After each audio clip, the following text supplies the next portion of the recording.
I was born and raised in Brighton. When I was 12 years old, I read Graham Greene's Brighton Rock, and I promised myself that one day I would try and write a crime novel set in this city that was 10% as good as that book.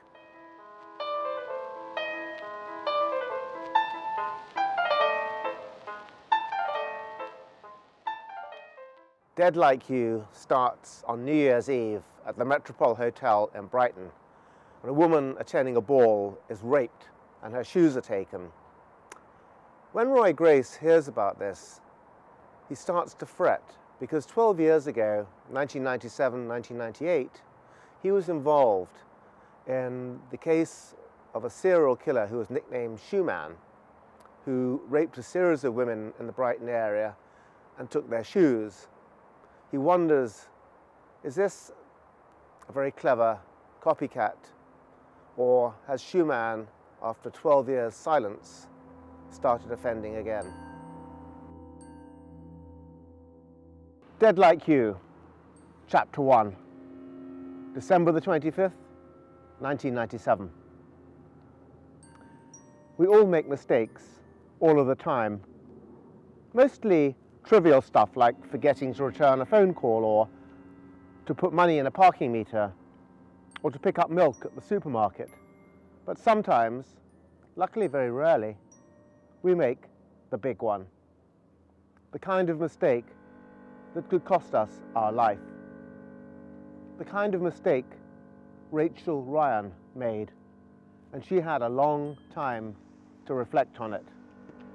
If she had been less drunk, if it hadn't been so sodding freezing cold, if it hadn't begun to rain, if there hadn't been a queue of 100 equally drunk revellers at the taxi rank in Brighton's East Street at 2 a.m. on Christmas Eve, or rather, Christmas morning. If her flat had not been within walking distance, unlike her equally drunk companions, Tracy and Jade, who lived far away on the other side of the city. If she had listened to Tracy and Jade telling her not to be so bloody stupid, that there were plenty of taxis, that it would only be a short wait. His whole body stiffened with excitement.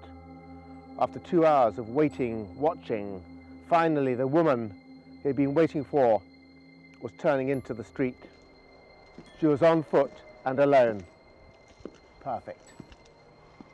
She was wearing a miniskirt with a shawl around her shoulders and looked a little unsteady on her legs from drink, and probably from the height of her heels. She had nice legs, but what he was really looking at was her shoes, his kind of shoes, high-heeled.